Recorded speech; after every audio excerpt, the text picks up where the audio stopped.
fokus ke tugas kita, nggak usah urus urusan Allah Subhanahu wa ta'ala. Yang jadi masalah, begitu kita dapat musibah dan ujian, kita sibuk ngurus urusan orang lain, bahkan ngurus urusan Allah Subhanahu wa ta'ala. Gak usah sibuk urus urusan kita, kerjakan kewajiban dan jauhi larangan. Dan tugas yang harus pertama kali kita wujudkan adalah mentauhidkan Allah Subhanahu wa ta'ala, mewujudkan dan mengejawantahkan la ilaha illallah. Itulah yang dijelaskan Al-Imam Ibnul Qayyim. Beliau mengatakan bahwa kunci terurainya berbagai masalah dan ujian adalah kalimat tauhid la ilaha illallah. Oleh karena itu, banyak doa-doa tentang mengurai masalah, di dalamnya ada kalimat tauhid. Contoh paling sederhana, doanya Nabi Yunus. Apa doanya Nabi Yunus? La ilaha illa anta subhanaka inni kuntu minadh dhalimin. Itu doanya. Tidak ada zat yang berhak diibadahi kecuali Engkau.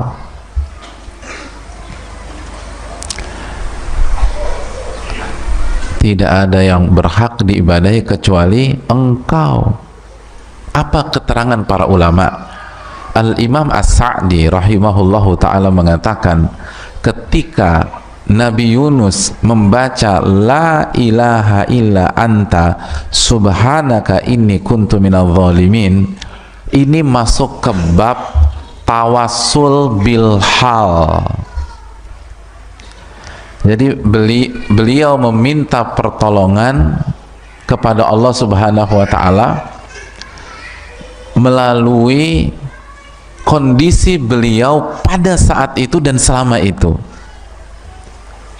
Jadi itu bukan kalimat yang hanya keluar dari lisan jamaah, bukan hanya kalimat yang meluncur dari mulut, tetapi kalimat la ilaha illa anta itu adalah kondisi beliau pada saat itu yang mentauhidkan Allah Subhanahu wa ta'ala. Itu hadirin. Jadi kenapa kita baca doa itu? Kan banyak orang baca doa la ilaha illa anta subhanaka inni kuntu minadh dhalimin, tapi masalah nggak terurai-urai. Nabi Yunus baca sekali aja keluar tuh dari perut ikan sampai ke daratan, karena kita mengucapkan doa itu hanya dengan lisan. Tapi Nabi Yunus, doa itu beliau baca menunjukkan kondisi real beliau pada saat itu, yang menunaikan tugas-tugas beliau sebagai seorang hamba yang hanya beribadah kepada Allah. Itu hadirin. Jadi urus tugas dan urusan kita. Berarti begitu ada masalah, cek kembali ibadah-ibadah kita. Sudah ikhlas atau belum? Sudah beribadah hanya kepada Allah atau belum? Sudah khusyuk atau belum?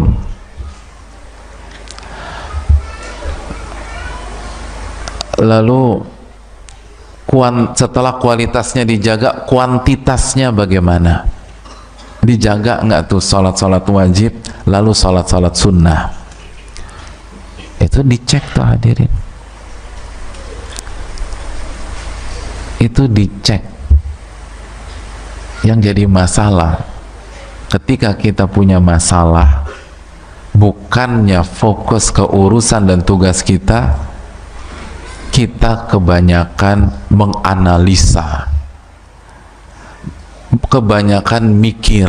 Makanya banyak orang punya masalah kan kebanyakan bengong, hadirin. Ketika ditanya, kok ngelamun, lagi mikir.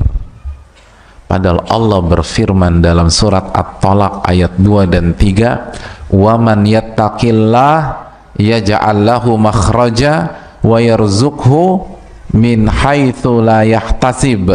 Barang siapa yang bertakwa kepada Allah, apa itu arti takwa, hadirin?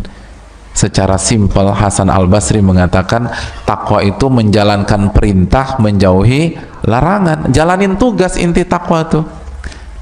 Jadi barang siapa yang bertakwa menjalankan tugasnya sebagai seorang hamba, maka Allah akan berikan solusi dari setiap masalahnya, jalan keluar, masalahnya akan diurai, dan Allah akan berikan rizki buat dia dari arah apa? Dari arah yang tidak pernah dia sangka-sangka, dari arah yang tidak pernah ia pikirkan sebelumnya, dari arah yang tidak pernah ia duga-duga sebelumnya. Jadi Allah kasih janji bagi orang, bagi hambanya yang menjalankan tugas, yang menjaga tauhidnya, yang menjaga la ilaha illallah, yang hidupnya inna salati wa nusuki wa mahyaya wa mamati lillahi rabbil alamin, maka Allah akan kasih apa? Solusi rizki dari arah yang tidak ia pikirkan sebelumnya. Kalau demikian ayatnya, kenapa justru kita begitu banyak masalah? Justru kebanyakan mikir. Padahal ayatnya jelas solusinya dari arah yang Anda tidak pikirkan. Kenapa Anda jadi banyak mikir? Kan kebalik, hadirin. Kecuali kalau barang siapa yang bertakwa, Allah akan kasih solusi dan rizki dari arah yang dia pikirkan selama ini. Banyakin mikir deh tuh, banyakin mikir terus kerjaannya. Ini kan ayatnya dari arah yang dia nggak pikirkan. Kenapa jadi banyak mikir? Makanya stres. Orang stres itu bukan karena ujiannya, bukan karena berat masalah. Orang stres itu kebanyakan mikir, kurang zikir. Nah itu orang stres, hadirin.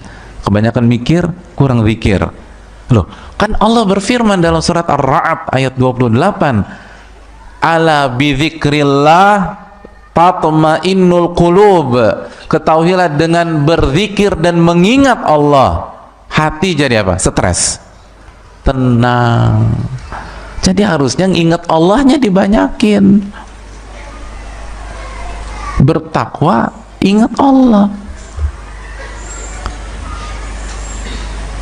tenang. Pernah nggak coba tanya deh orang yang banyak bengong gitu ya, yang banyak ngelamun, tanya sama dia, kenapa melamun bu, gitu loh. Pasti habis ngapain? Mikir gitu. Ketika suami di PHK, biasanya yang stres siapa? Istri, Masya Allah. Biasa aja jawabnya, jangan kayak curhat begitu. Istri Pak Ustadz, istri. Kayaknya dalam banget jawabnya. Itu kan unik ya. Yang dipecat siapa? Yang stres?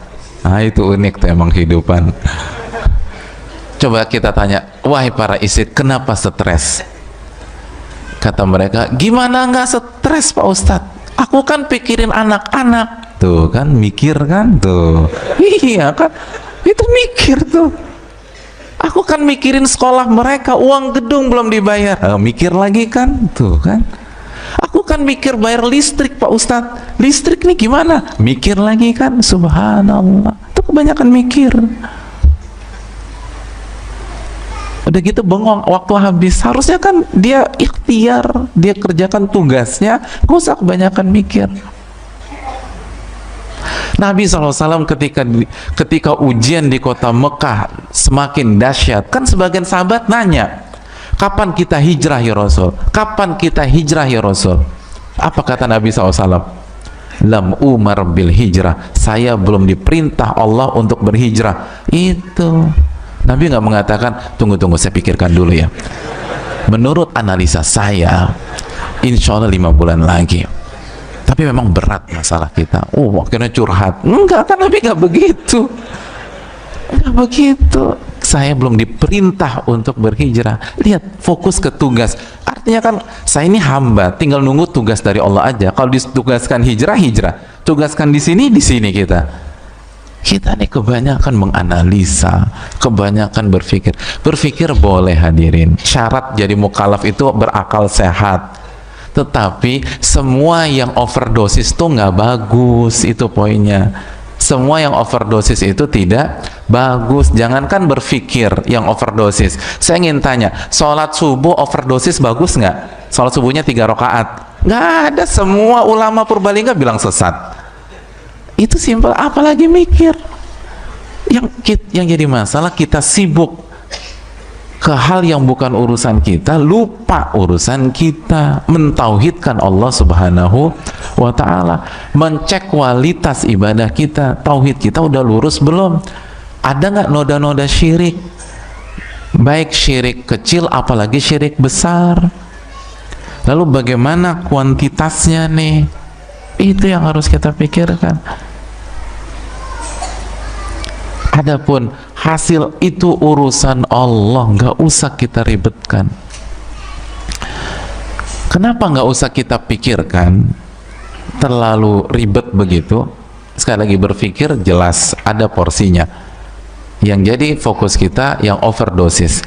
Karena hadirin yang dirahmati oleh Allah, kita kan ketika punya masalah, yang kasih masalah tadi siapa? Allah. Itu namanya siapa hadirin selain Allah? Ar-Rahman, yang maha pengasih, Ar-Rahim, yang maha sayang sama kita. Ya udah, nggak usah terlalu ribet dipikirin. Wong yang kasih ujian adalah Ar-Rahman dan Ar-Rahim. Yang kasih ujian itu Al-Muhsin. Nggak usah terlalu dipikirkan.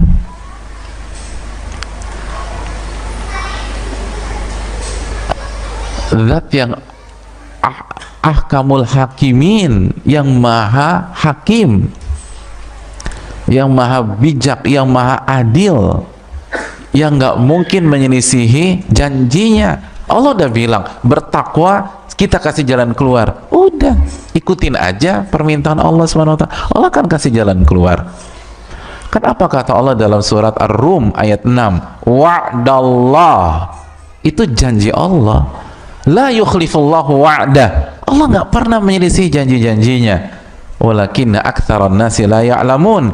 Tapi yang jadi masalah nih, mayoritas manusia nggak ngerti-ngerti, gitu kata Allah. Yang jadi masalah mayoritas manusia nggak paham. Padahal Allah nggak mungkin menyelisihi janjinya. Dan Allah yang paling tahu yang terbaik buat kita.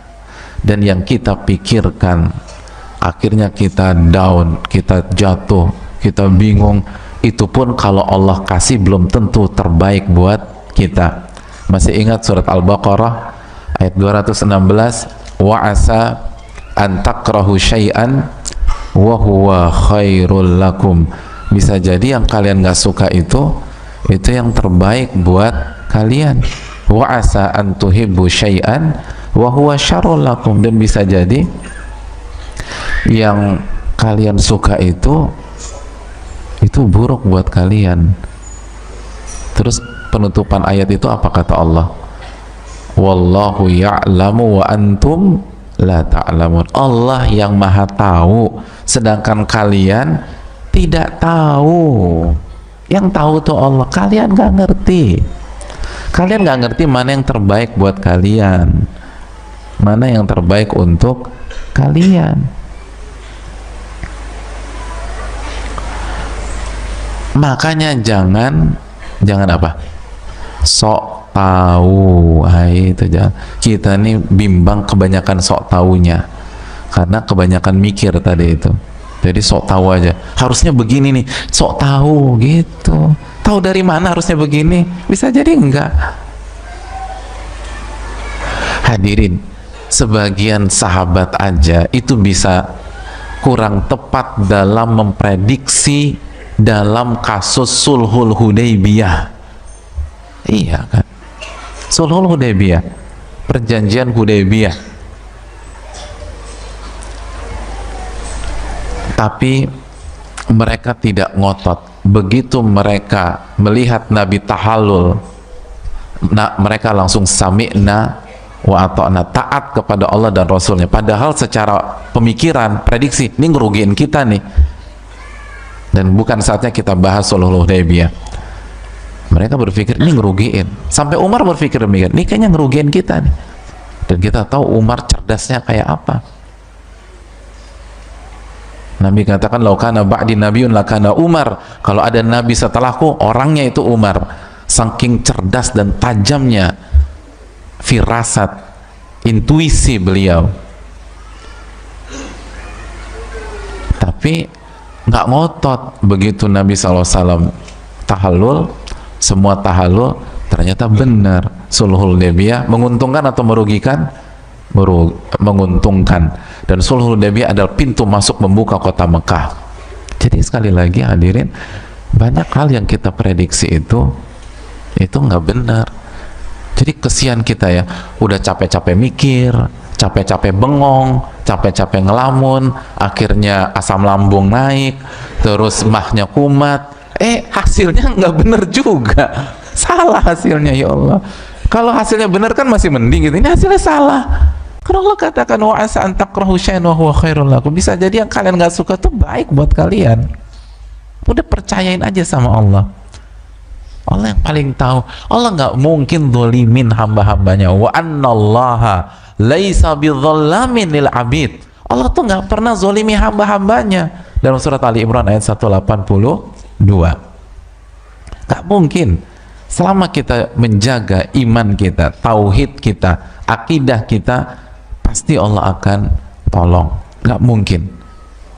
Itu adalah sebuah kepastian, nggak mungkin Allah sia-siakan kita, hadirin yang dirahmati oleh Allah. Jadi selalu memandang yang Allah pilihkan itu yang terbaik, walaupun awalnya kita nggak suka, oh ini yang terbaik, fokus aja. Jadi sekali lagi contoh, ketika kita kena sakit, fokus ke tugas kita. Tugas saya apa sih? Oh, tugas saya sabar. Terus apa lagi? Nabi bersabda, tadawu wala tadawu bil haram, berobatlah tapi jangan berobat dengan cara yang haram. Berarti ikhtiar berobat. Sembuh gak sembuh bukan urusan saya. Enak hadirin. Yang membuat orang itu stres karena biasanya diantara faktornya karena terbebani hasil, sehingga hidupnya nggak lepas. Hidupnya tidak lepas, gitu. Antum di sini ada yang hobi bola nggak? Nggak ada. Jadi dari kecil ini anak musola semua. Masya Allah. Kena pertanyaan simpel. Kenapa banyak tim atau klub kalau di partai final mainnya nggak lepas? Kenapa? Karena beban juara, mikirin hasil, saya harus juara. Itu yang buat orang tuh nggak lepas dalam hidup, hadirin. Yang bikin kita ngelepas, saya harus sembuh. Kata siapa harus sembuh? Enggak. Sembuh nggak sembuh itu urusan Allah. Wong Nabi juga nggak sembuh di sakit terakhir beliau, kan begitu hadirin. Jadi lepas aja, itu lebih enak. Saya harus kaya. Akhirnya nggak kaya juga, stres. Siapa yang bilang harus kaya? Nggak ada yang bilang harus kaya. Yang ada harus sabar, harus bertakwa. Itu nggak ada yang bilang harus kaya. Jadi hadirin yang dirahmati oleh Allah Subhanahu Wa Taala, fokus ke urusan kita, jangan terbebani. Allah sudah pilihkan yang terbaik untuk kita, jamaah, untuk kita. Karena Allah itu Al-Muhsin, yang maha baik. Pokoknya semua baiklah. Itulah hadirin.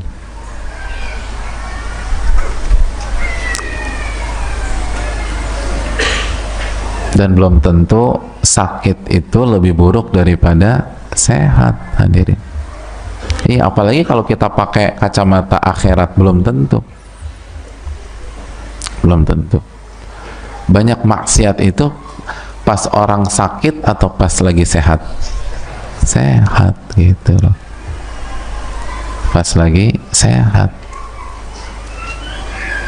Begitu kan hadirin. Gitu. Itu yang perlu kita camkan. Ada preman stasiun preman terminal di sini. Begitu kena cacar air, kira-kira beroperasi nggak dia? Nggak beroperasi tuh. Hari itu tuh dia nggak maksiat karena dia sakit, masya Allah. Coba kalau dia sehat, dia beroperasi, antum dipalak sama dia, gitu loh. Kenapa? Kok si abang itu nggak ada cacar air? Oh, masya Allah. Jadi hadirin yang dirahmati oleh Allah Subhanahu Wa Taala, belum tentu itu sehat lebih baik, belum tentu. Belum tentu hadirin yang Allah muliakan.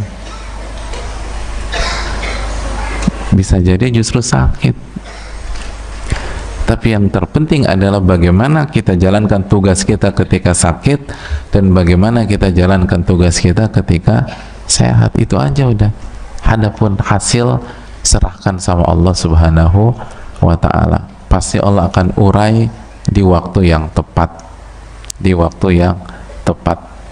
Dan kita tahu terakhir Allah itu kasih ujian buat kita sebagaimana dijelaskan Al-Imam Ibnul Qayyim dalam Zadul Ma'ad, itu agar kita tidak angkuh dan sombong di muka bumi ini. Jadi musibah dan masalah itu, kata beliau, adwiyah, obat agar kita sujud kepada Allah, agar kita tunduk kepada Allah, agar kita mengingat Allah Subhanahu wa Ta'ala, agar kita tadarru kepada Allah Subhanahu wa Ta'ala. Kan begitu hadirin yang dirahmati oleh Allah Subhanahu wa Ta'ala. Itulah yang Allah firmankan dalam surat Al-An'am ayat 42.